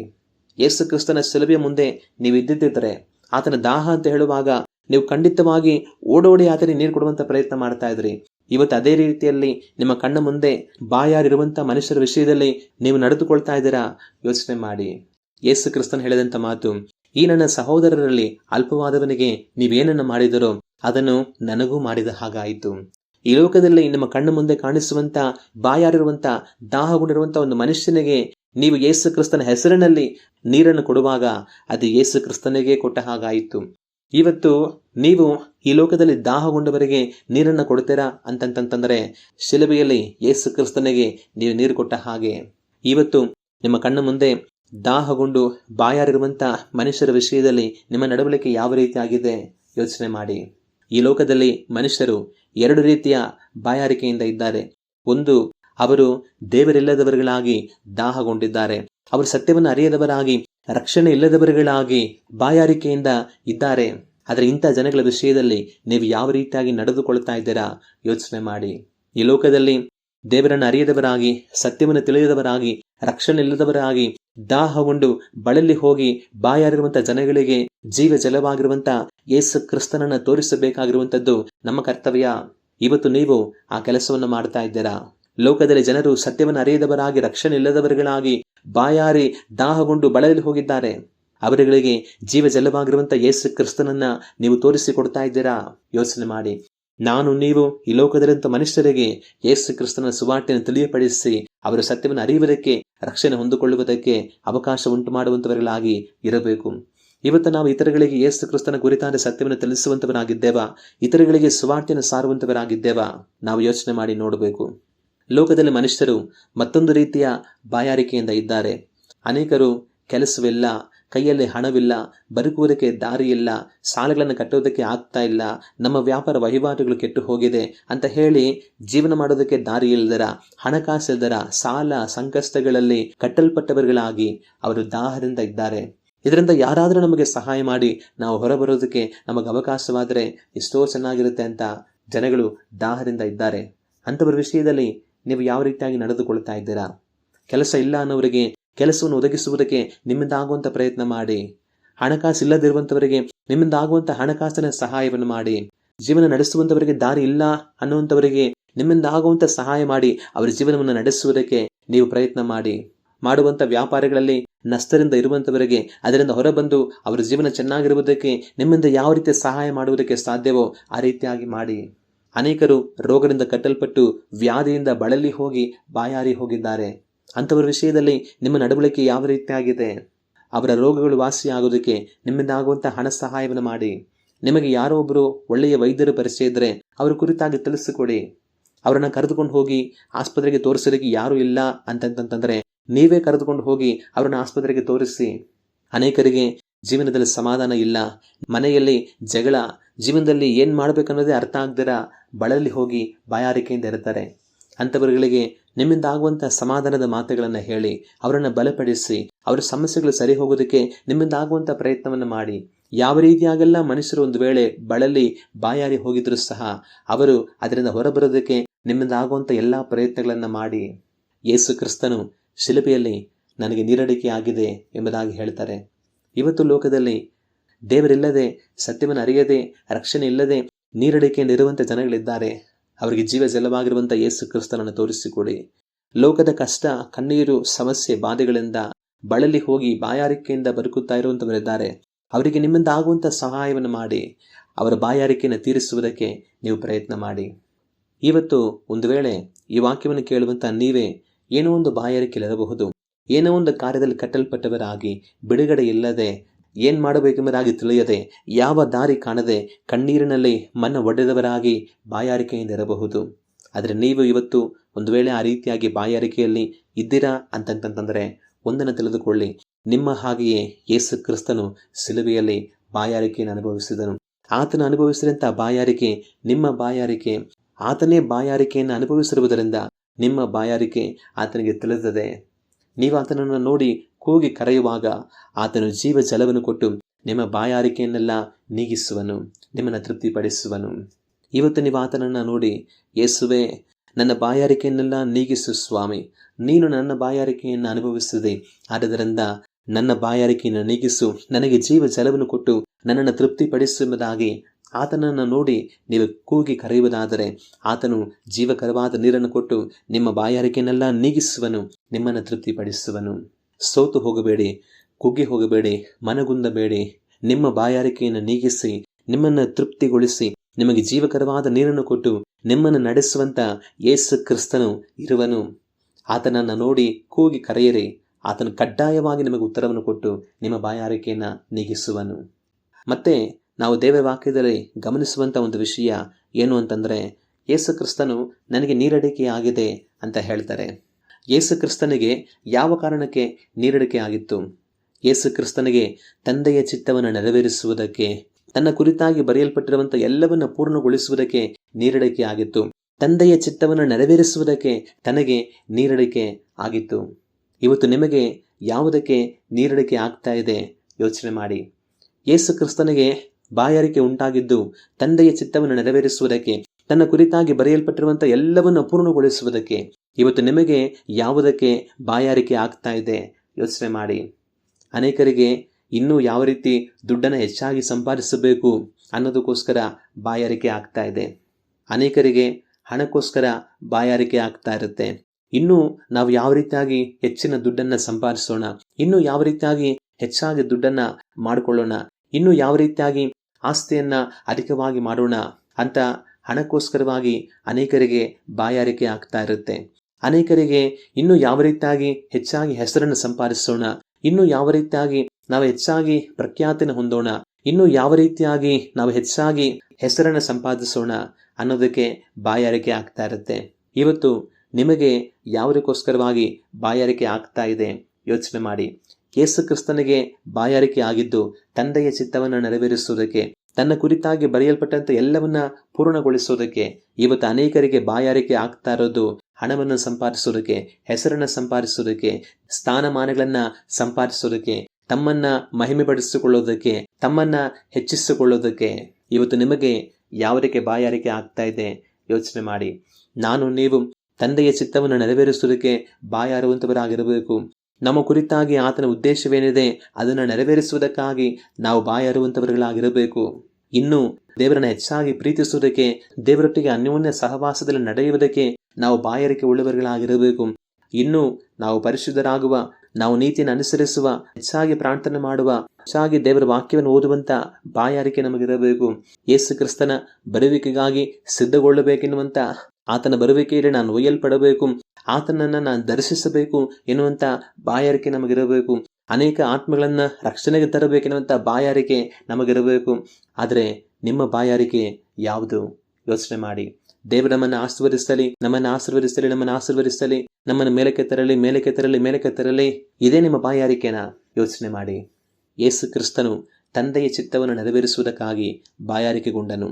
ನೀವಿವತ್ತು ಯಾವುದಕ್ಕಾಗಿ ಬಾಯಾರಿಕೆಗೊಂಡಿದ್ದೀರಾ ಯೋಚನೆ ಮಾಡಿ. ಮತ್ತಿನ್ನೊಂದು ನಾವು ಗಮನಿಸುವಂಥ ಒಂದು ವಿಷಯ, ಯೇಸು ಕ್ರಿಸ್ತನು ನನಗೆ ನೀರಡಿಕೆ ಆಗಿದೆ ಅಂತ ಹೇಳ್ತಾರೆ. ಆದರೆ ಆ ಸಮಯದಲ್ಲಿ ಅಲ್ಲಿದ್ದಂಥ ಸೈನಿಕರು ತನಗೇನನ್ನು ಕೊಡ್ತಾರೆ ಅಂತಂತಂದರೆ ಹುಳಿ ರಸವನ್ನು ಕೊಡ್ತಾರೆ. ನಾನು ನೀವು ಗಮನಿಸಬೇಕಾಗಿರುವಂಥ ಒಂದು ವಿಷಯ, ನಾವು ಬಾಯಾರಿಕೆ ಅಂತ ಹೇಳುವಾಗ ಈ ಲೋಕ ನಮಗೆ ಕೊಡುವಂಥದ್ದು ಹುಳಿ ರಸವನ್ನು. ನೀವು ಬಾಯಾರಿಕೆ ಅಂತ ಹೇಳಿದಾಗ ಈ ಲೋಕ ನಿಮಗೆ ಸಿಹಿಯಾದ ನೀರನ್ನು ಕೊಡುತ್ತೆ ಅಂತ ನಿರೀಕ್ಷೆ ಮಾಡಬೇಡಿ. ಆದರೆ ನೀವು ಬಾಯಾರಿಕೆ ಅಂತ ಹೇಳುವಾಗ ಈ ಲೋಕ ನಿಮಗೆ ಕೊಡೋದು ಹುಳಿ ರಸವನ್ನು. ನೀವು ಕಷ್ಟ ಅಂತ ಹೇಳಿದ್ರೆ ನಿಮಗೆ ಇನ್ನೂ ಕಷ್ಟ ಕೊಡೋದಕ್ಕೆ ಪ್ರಯತ್ನ ಮಾಡ್ತಾರೆ. ನಿಮಗೆ ಬಾಧೆ ಅಂತ ಹೇಳಿದ್ರೆ ನಿಮಗೆ ಇನ್ನೂ ಬಾಧೆಗಳನ್ನು ಕೊಡೋದಕ್ಕೆ ಪ್ರಯತ್ನ ಮಾಡ್ತಾರೆ. ನೀವು ಕೆಳಗಡೆ ಬಿದ್ದಿದ್ದೀರಾ ಅಂತಂದರೆ ನಿಮ್ಮನ್ನು ಇನ್ನೂ ತುಳಿಯೋದಕ್ಕೆ ಪ್ರಯತ್ನ ಮಾಡ್ತಾರೆ. ನೀವು ಮುಳುಗ್ತಾ ಇದ್ದೀರಾ ಅಂತಂತಂದರೆ ನಿಮ್ಮನ್ನು ಇನ್ನೂ ಮುಳುಗಿಸೋದಕ್ಕೆ ಪ್ರಯತ್ನ ಮಾಡ್ತಾರೆ. ಈ ಲೋಕ ನಿಮಗೆ ಒಳ್ಳೆಯದು ಕೊಡೋದಿಲ್ಲ. ಯೇಸು ಕ್ರಿಸ್ತನು ತನಗೆ ನೀರಡಿಕೆ ಆಗಿದೆ ಅಂತ ಹೇಳುವಾಗ ಈ ಲೋಕ ತನಗೆ ಕೊಟ್ಟಿದ್ದು ಹುಳಿ ರಸವನ್ನು. ನೀವು ಸಹ ಕಷ್ಟ ಅಂತ ಹೇಳುವಾಗ, ಬಾಧೆ ಅಂತ ಹೇಳುವಾಗ, ವೇದನೆ ಅಂತ ಹೇಳುವಾಗ, ನೋವಂತ ಹೇಳುವಾಗ ಈ ಲೋಕ ನಿಮಗೆ ಒಳ್ಳೆಯದನ್ನು ಕೊಡೋದಿಲ್ಲ. ಇನ್ನೂ ನಿಮಗೆ ಬಾಧೆಗಳನ್ನು ಕೊಡುತ್ತೆ, ಇನ್ನೂ ನಿಮಗೆ ಕಷ್ಟಗಳನ್ನು ಕೊಡುತ್ತೆ, ಇನ್ನೂ ನಿಮಗೆ ನೋವನ್ನು ಕೊಡುತ್ತೆ, ವೇದನೆಯನ್ನು ಕೊಡುತ್ತೆ. ಆದರೆ ಅದನ್ನು ನೋಡಿ ಸೋತು ಹೋಗಬೇಡಿ. ನಾನು ನೀರಡಿಕೆ ಅಂತ ಹೇಳಿದ್ರೆ ಈ ಜನಗಳು ನನಗೆ ಹುಳಿ ರಸವನ್ನು ಕೊಡ್ತಾ ಇದ್ದಾರಲ್ವಾ ಅಂತ ಹೇಳಿ ಸೋತು ಹೋಗಬೇಡಿ. ನೀವು ನೀರಡಿಕೆ ಅಂತ ಹೇಳಿದರೆ ನಿಮಗೆ ಜೀವಜಲವನ್ನು ಕೊಡುವಂಥ ಒಬ್ಬರಿದ್ದಾರೆ, ಆತನೇ ಯೇಸು ಕ್ರಿಸ್ತನು. ನೀವು ಮನುಷ್ಯರನ್ನು ನಿರೀಕ್ಷೆ ಮಾಡಬೇಡಿ. ಮನುಷ್ಯರಿಂದ ಸಹಾಯವನ್ನು ಎದುರು ನೋಡಬೇಡಿ. ಮನುಷ್ಯರ ಮೇಲೆ ನಂಬಿಕೆಯನ್ನು ಇಡಬೇಡಿ. ಮನುಷ್ಯರ ಮೇಲೆ ಭರವಸೆಯನ್ನು ಇಡಬೇಡಿ. ಮನುಷ್ಯರನ್ನು ಆತುಕೊಳ್ಳಬೇಡಿ. ನಿಮ್ಮ ನಂಬಿಕೆ, ಭರವಸೆ, ನಿರೀಕ್ಷೆ ಎಲ್ಲವೂ ಯೇಸು ಕ್ರಿಸ್ತನೇ ಆಗಿರಲಿ. ನೀವು ಮನುಷ್ಯರನ್ನು ನೋಡಿದರೆ ಸೋತು ಹೋಗ್ತೀರಾ. ಮನುಷ್ಯರನ್ನು ಆತುಕೊಂಡ್ರೆ ಬಿದ್ದು ಹೋಗ್ತೀರಾ. ಮನುಷ್ಯರ ಮೇಲೆ ಭರವಸೆ ಬಿಟ್ಟರೆ ನಾಚಿಕೆಗೆ ಒಳಗಾಗ್ತೀರಾ. ನೀವು ನೀರಡಿಕೆ ಅನ್ನುವಾಗ ಮನುಷ್ಯರು ನಮಗೆ ಸಿಹಿ ನೀರನ್ನು ಕೊಡೋದಿಲ್ಲ. ಮನುಷ್ಯರು ನಮಗೆ ಕೊಡುವಂಥದ್ದು ಹುಳಿ ರಸವನ್ನು. ಆದರೆ ಒಂದು ಕಾರ್ಯವನ್ನು ಯೋಚನೆ ಮಾಡಿ, ಇತರಗಳು ನಿಮ್ಮ ಬಳಿಯಲ್ಲಿ ನೀರಡಿಕೆ ಅಂತ ಹೇಳುವಾಗ ನೀವು ಅವರಿಗೆ ಏನನ್ನು ಕೊಡ್ತಾ ಇದ್ದೀರಾ? ಅನೇಕರು ತಮ್ಮ ಬಳಿಯಲ್ಲಿ ನೀರಡಿಕೆ ಅಂತ ಹೇಳಿಕೊಳ್ಳುವಂಥವರಿಗೆ ಹುಳಿ ರಸವನ್ನು ಕೊಡ್ತಾರೆ. ಕಷ್ಟ ಅಂತ ಹೇಳ್ಕೊಂಡ್ರೆ ಅವ್ರಿಗೆ ಇನ್ನೂ ಕಷ್ಟ ಬರೋ ಹಾಗೆ ಮಾಡ್ತಾರೆ. ಬಾಧೆ ಅಂತ ಹೇಳ್ಕೊಂಡ್ರೆ ಅವ್ರ ಬಾಧೆ ಇನ್ನೂ ಜಾಸ್ತಿ ಆಗೋ ಹಾಗೆ ಮಾಡ್ತಾರೆ. ಆದರೆ ನೀವೇನು ಮಾಡ್ತಾ ಇದ್ದೀರಾ? ನಿಮ್ಮ ಬಳಿಯಲ್ಲಿ ಕಷ್ಟ ಅಂತ ಹೇಳಿಕೊಳ್ಳುವಂಥವರಿಗೆ ನೀವೇನು ಕೊಡ್ತಾ ಇದ್ದೀರಾ? ನಿಮ್ಮ ಬಳಿಯಲ್ಲಿ ಬಾಧೆಯನ್ನು ಹೇಳಿಕೊಳ್ಳುವಂಥವರಿಗೆ ನೀವೇನು ಕೊಡ್ತಾ ಇದ್ದೀರಾ? ನಿಮ್ಮ ಬಳಿಯಲ್ಲಿ ಬಾಯಾರಿಕೆ ಅಂತ ಹೇಳಿಕೊಳ್ಳುವಂಥವರಿಗೆ ಯಾವತ್ತೂ ಹುಳಿ ರಸವನ್ನು ಕೊಡಬೇಡಿ. ಒಂದು ವೇಳೆ ನಿಮ್ಮ ಬಳಿಯಲ್ಲಿ ಬಾಯಾರಿಕೆ ಅಂತ ಹೇಳಿಕೊಳ್ಳುವಂಥವರಿಗೆ ನೀವು ಹುಳಿ ರಸವನ್ನು ಕೊಡುವಂಥ ನಡವಳಿಕೆ ಉಳ್ಳವರಾಗಿದ್ದರೆ ಒಂದು ದಿವಸ ದೇವರು ನಿಮಗೆ ಅದೇ ಹುಳಿ ರಸವನ್ನು ಕೊಡ್ತಾರೆ. ಇನ್ನೊಬ್ಬರಿಗೆ ನೀವು ಕೊಟ್ಟಂಥ ಅದೇ ಹುಳಿ ರಸವನ್ನು ದೇವರು ನಿಮಗೆ ಕೊಡ್ತಾರೆ. ನಿಮ್ಮ ಬಳಿಯಲ್ಲಿ ನಿಮ್ಮ ಸುತ್ತಮುತ್ತ ಬಾಯಾರಿಕೆಯಿಂದ ಇರುವಂಥವರುಗಳಿಗೆ ನೀವು ಹುಳಿ ರಸವನ್ನು ಕೊಡುವಂಥವರಾಗಿದ್ದರೆ ಅದೇ ಹುಳಿ ರಸವನ್ನು ದೇವರು ಒಂದು ದಿವಸ ನಿಮಗೆ ಕೊಡ್ತಾರೆ. ಆದರೆ ದೇವರು ನಿಮಗೆ ಹುಳಿ ರಸವನ್ನು ಕೊಡುವುದಕ್ಕಿಂತ ಮುಂಚೆ ಮನತಿರುಗಿ. ನಿಮ್ಮ ಬಳಿಯಲ್ಲಿರುವಂಥ, ನಿಮ್ಮ ಸುತ್ತಮುತ್ತ ಇರುವಂಥ, ನಿಮ್ಮನ್ನು ನೋಡಿ ಬಾಯಾರಿಕೆ ಅಂತ ಹೇಳುವಂಥವರುಗಳಿಗೆ ಹುಳಿ ರಸವನ್ನಲ್ಲ, ನೀರನ್ನು ಕೊಡಿ, ಸಿಹಿಯಾದ ನೀರನ್ನು ಕೊಡಿ. ಆಗ ದೇವರು ನಿಮಗೆ ಜೀವ ಜಲವನ್ನು ಕೊಡ್ತಾರೆ. ಆದರೆ ಒಂದು ವೇಳೆ ನಿಮ್ಮ ಬಳಿಯಲ್ಲಿ ಬಾಯಾರಿಕೆ ಅಂತ ಹೇಳುವಂಥವರುಗಳಿಗೆ ನೀವು ಸಿಹಿಯಾದ ನೀರನ್ನು ಕೊಡುವಂಥವರಾಗಿದ್ದರೆ, ಅನೇಕರಿಗೆ ಬಾಯಾರಿಕೆಯಿಂದಿರುವಾಗ ಸಿಹಿಯ ನೀರನ್ನು ಕೊಟ್ಟು ನೀವೇ ಇವತ್ತು ಬಾಯಾರಿಕೆಗೆ ಒಳಗಾಗಿದ್ದರೆ ಚಿಂತೆ ಮಾಡಬೇಡಿ, ದೇವರು ನಿಮಗೆ ಜೀವ ಜಲವನ್ನು ಕೊಡುತ್ತಾರೆ. ಅನೇಕರು ಬಾಯಾರಿಕೆಯಿಂದ ಇರುವಾಗ ನೀವು ಅವರಿಗೆ ಸಿಹಿಯಾದ ನೀರನ್ನು ಕೊಟ್ಟು ಅವರ ಬಾಯಾರಿಕೆಯನ್ನು ನೀಗಿಸಿದ್ದರ ಚಿಂತೆ ಮಾಡಬೇಡಿ. ಇವತ್ತು ನೀವು ಬಾಯಾರಿಕೆಯಿಂದ ಇದ್ದರೆ ದೇವರು ನಿಮಗೆ ಜೀವ ಜಲವನ್ನು ಕೊಡುತ್ತಾರೆ. ಅನೇಕರ ಬಾಯಾರಿಕೆಯನ್ನು ತೃಪ್ತಿಗೊಳಿಸಿದ ನಿಮ್ಮನ್ನು ದೇವರು ಇನ್ನೂ ಎಷ್ಟೋ ಹೆಚ್ಚಾಗಿ ತೃಪ್ತಿಗೊಳಿಸ್ತಾರೆ. ಮತ್ತೊಂದು, ಒಂದು ವೇಳೆ ನೀವು ಬಾಯಾರಿಕೆಯಿಂದ ಇರುವಾಗ ಅನೇಕರು ನಿಮಗೆ ಹುಳಿ ರಸವನ್ನು ಕೊಟ್ಟಿರಬಹುದು. ಆದರೆ ಒಂದನ್ನು ಜ್ಞಾಪಕದಲ್ಲಿಟ್ಟುಕೊಳ್ಳಿ, ಒಂದು ವೇಳೆ ಬೇರೆಯವರು ನಿಮಗೆ ಹುಳಿ ರಸವನ್ನು ಕೊಟ್ಟಿದ್ದರೂ ಸಹ ದೇವರು ನಿಮಗೆ ಸಿಹಿಯಾದ ನೀರನ್ನು ಕೊಡ್ತಾರೆ. ಆದರೆ ನಿಮಗೆ ಹುಳಿ ರಸವನ್ನು ಕೊಟ್ಟಂಥ ಜನಗಳು ನಾಳೆ ಬಾಯಾರಬಹುದು. ಆದರೆ ನಾಳೆ ಅವರು ಬಾಯಾರಿಕೆಯಿಂದ ಇರುವಾಗ ನೀವು ಅವರಿಗೆ ಹುಳಿ ರಸವನ್ನು ಕೊಡಬೇಡಿ. ಒಂದು ದಿನದಲ್ಲಿ ನಾನು ಬಾಯಾರಿಕೆಯಿಂದ ಇರುವಾಗ ನನಗೆ ಹುಳಿ ರಸ ಕೊಟ್ಟೆ ಅಲ್ಲ, ತಗೋ ಇವತ್ತು ನಿನಗೆ ನಾನು ಹುಳಿ ರಸವನ್ನು ಕೊಡ್ತೀನಿ ಅಂತ ಹೇಳಿ ಕೊಡಬೇಡಿ. ನೀವೊಂದು ದಿವಸದಲ್ಲಿ ಬಾಯಾರಿಕೆಯಿಂದ ಇರುವಾಗ ಬೇರೆಯವರು ನಿಮಗೆ ಹುಳಿ ರಸವನ್ನು ಕೊಟ್ಟಿದ್ದರೂ ಸಹ ಇವತ್ತು ಅವರು ಬಾಯಾರಿಕೆಯಿಂದ ಇರುವಾಗ ಅವರಿಗೆ ಸಿಹಿಯಾದ ನೀರನ್ನೇ ಕೊಡಿ. ಅವರು ನಿಮಗೆ ಹುಳಿ ರಸವನ್ನು ಕೊಟ್ಟರೆ ಅಂತ ಹೇಳಿ ನೀವು ಅವರಿಗೆ ಹುಳಿ ರಸವನ್ನು ಕೊಡಬೇಡಿ, ಸಿಹಿಯಾದ ನೀರನ್ನೇ ಕೊಡಿ. ದೇವರು ನೀವು ಬಾಯಾರಿಕೆಗೊಳ್ಳುವಾಗ ನಿಮಗೆ ಜೀವ ಜಲವನ್ನು ಕೊಡುವನು. ಇವತ್ತು ನಾವು ಯಾವ ರೀತಿಯಾಗಿ ನಡೀತಾ ಇದ್ದೇವೆ ಯೋಚನೆ ಮಾಡೋಣ. ನಾವು ಕಣ್ಣುಗಳನ್ನು ಮುಚ್ಚಿ ಪ್ರಾರ್ಥನೆ ಮಾಡೋಣ. ನಮ್ಮನ್ನು ಬಹಳವಾಗಿ ಪ್ರೀತಿಸುವ ತಂದೆಯೇ, ನಮ್ಮ ರಕ್ಷಕನಾದ ಯೇಸು ಕ್ರಿಸ್ತನ ನಾಮದಲ್ಲಿ ನಮ್ಮನ್ನು ನೋಡಿ ನಾವು ಪ್ರಾರ್ಥನೆ ಮಾಡುತ್ತೇವೆ. ಯೇಸಪ್ಪ, ನೀವು ಶಿಲುಬೆಯಲ್ಲಿ ಶಾಸ್ತ್ರವು ನೆರವೇರುವಂತೆ ನನಗೆ ನೀರಡಿಕೆ ಆಗಿದೆ ಎಂಬುದಾಗಿ ಹೇಳಿದಿರಿ. ತಂದೆಯ ಚಿತ್ತವನ್ನು ನೆರವೇರಿಸುವುದಕ್ಕೆ ನೀವು ನೀರಡಿಕೆಗೊಂಡಿರಿ. ಅದರಂತೆ ನಾವು ಸಹ ನಿಮ್ಮ ಚಿತ್ತವನ್ನು ನೆರವೇರಿಸಲು ನೀರಡಿಕೆಗೊಳ್ಳುವಂತೆ ನಮಗೆ ಸಹಾಯ ಮಾಡಿರಿ. ಈ ಲೋಕದ ಕಾರ್ಯಗಳಿಗಾಗಿ ನಾವು ಬಾಯಾರಿ ಇರಬಾರದು, ಆದರೆ ನಿಮಗೋಸ್ಕರವಾಗಿ ನಾವು ಬಾಯಾರಿರುವಂತೆ ನಮಗೆ ಸಹಾಯ ಮಾಡಿರಿ. ಅದರ ಹಾಗೆ ನೀವು ನಮಗೆ ವಾಗ್ದಾನ ಮಾಡಿರುವಂಥ ಎಲ್ಲ ಕಾರ್ಯಗಳನ್ನು ತಪ್ಪದೆ ನಮ್ಮಲ್ಲಿ ನೆರವೇರಿಸುವಿರಿ. ಅದಕ್ಕೋಸ್ಕರವಾಗಿ ನಿಮಗೆ ಸ್ತೋತ್ರ. ಅದಕ್ಕಾಗಿ ನಾವು ಕಾದಿರುವಂತೆ ನಮಗೆ ಸಹಾಯ ಮಾಡಿರಿ. ಯೇಸಪ್ಪ, ನೀವು ದಾಹಗೊಂಡಿರಿ, ಅದರಂತೆ ಈ ಲೋಕದಲ್ಲಿ ಏರಳವಾದ ಜನಗಳು ಜೀವ ಜಲವಾಗಿರುವಂಥ ನೀವಿಲ್ಲದೆ ದಾಹದಿಂದ ಇದ್ದಾರೆ. ಅವರಿಗೆ ಜೀವ ಜಲವಾಗಿರುವ ನಿಮ್ಮನ್ನು ನಾವು ತೋರಿಸುವಂತೆ ನಮಗೆ ಸಹಾಯ ಮಾಡಿರಿ. ಲೋಕದ ಎಷ್ಟೋ ಕಷ್ಟ, ಕಣ್ಣೀರು, ಸಮಸ್ಯೆ, ಬಾಧೆಗಳಿಂದ ದಾಹಗೊಂಡು ಬದುಕುತ್ತಾ ಇದ್ದಾರೆ. ಅವರೆಲ್ಲರಿಗೆ ನಮ್ಮಿಂದ ಆಗುವಂಥ ಸಹಾಯ ಮಾಡಿ, ಅವರ ಕಷ್ಟಗಳು ಪರಿಹಾರವಾಗಿ, ಅವರ ಬಾಧೆಗಳು ನೀಗಿ ಹೋಗಿ, ಅವರ ನೆಮ್ಮದಿಯಾಗಿ ತೃಪ್ತಿಯಾಗಿ ಜೀವಿಸುವ ಹಾಗೆ ನಮಗೆ ನೀವು ಸಹಾಯ ಮಾಡಿರಿ. ಏಸಪ್ಪ, ಈ ದಿವಸದಲ್ಲಿ ನಾವೇ ಏನೋ ಒಂದು ದಾಹದಿಂದ ಒಂದು ವೇಳೆ ಬದುಕುತ್ತಾ ಇರಬಹುದು. ಏನೇ ದಾಹದಿಂದ ನಾವಿದ್ದರೂ ಸಹ ನಮ್ಮ ದಾಹವನ್ನು ನೀವಿವತ್ತು ತೀರಿಸಿರಿ ಎಂಬುದಾಗಿ ನಾವು ಪ್ರಾರ್ಥಿಸುತ್ತೇವೆ. ಅದರಂತೆ ನೀವು ದಾಹಗೊಂಡಾಗ ಮನುಷ್ಯರು ನಿಮಗೆ ಕೊಟ್ಟದ್ದು ಹುಳಿ ರಸವನ್ನು, ನಾವು ದಾಹಗೊಂಡಿರುವಾಗ ಈ ಲೋಕ ನಮಗೆ ಕೊಡುವಂಥದ್ದು ಹುಳಿ ರಸವನ್ನು, ಅದನ್ನು ಕಂಡು ನಾವು ಸೋತು ಹೋಗದೆ, ಕುಗ್ಗಿ ಹೋಗದೆ, ಜೀವ ಜಲವನ್ನು ಕೊಡುವಂಥ ನಿಮ್ಮನ್ನೇ ನೋಡಿ ನಾವು ಭರವಸೆಯಿಂದ ಜೀವಿಸಲು ಸಹಾಯ ಮಾಡಿರಿ. ಹುಳಿ ರಸವನ್ನು ಕೊಡುವಂಥ ಮನುಷ್ಯರ ಮೇಲೆ ಭರವಸೆ ಇಡಬಾರದು, ಆದರೆ ಜೀವ ಜಲವನ್ನು ಕೊಡುವಂಥ ನಿಮ್ಮ ಮೇಲೆಯೇ ಭರವಸೆ ಬಿಟ್ಟು ಜೀವಿಸಲು ನಮಗೆ ಸಹಾಯ ಮಾಡಿರಿ. ಅದೇ ಸಮಯದಲ್ಲಿ ನಾವು ದಾಹದಿಂದ ಇರುವಾಗ ಮನುಷ್ಯರು ನಮಗೆ ಹುಳಿ ರಸವನ್ನು ಕೊಟ್ಟಿರಬಹುದು, ಆದರೆ ಇತರರು ದಾಹದಿಂದ ಇರುವಾಗ ನಾವು ಹುಳಿ ರಸವನ್ನಲ್ಲದೆ ಸಿಹಿಯಾದ ನೀರನ್ನು ಕೊಡುವಂತೆ ನಮಗೆ ಸಹಾಯ ಮಾಡಿರಿ. ಒಂದು ವೇಳೆ ನಮಗೆ ಹುಳಿ ರಸವನ್ನು ಕೊಟ್ಟವರು ಇಂದಿಗೆ ದಾಹದಿಂದ ಇರಬಹುದು, ಆದರೆ ಅವರಿಗೆ ಮತ್ತೆ ನಾವು ಹುಳಿ ರಸವನ್ನೇ ಕೊಡದೆ ಸಿಹಿಯಾದ ನೀರನ್ನು ಕೊಡುವಂತೆ ನಮಗೆ ಸಹಾಯ ಮಾಡಿರಿ. ತಂದೆಯೇ, ನಿಮ್ಮ ಕೃಪೆಯು ನಮ್ಮಗಳ ಮೇಲಿರಲಿ. ನಿಮ್ಮ ಹಸ್ತದಲ್ಲಿ ನಮ್ಮನ್ನು ಒಪ್ಪಿಸಿಕೊಟ್ಟು ನಮ್ಮ ರಕ್ಷಕನಾದ ಯೇಸು ಕ್ರಿಸ್ತನ ನಾಮದಲ್ಲಿ ಬೇಡುತ್ತಿದ್ದೇವೆ ತಂದೆಯೇ, ಆಮೇನ್.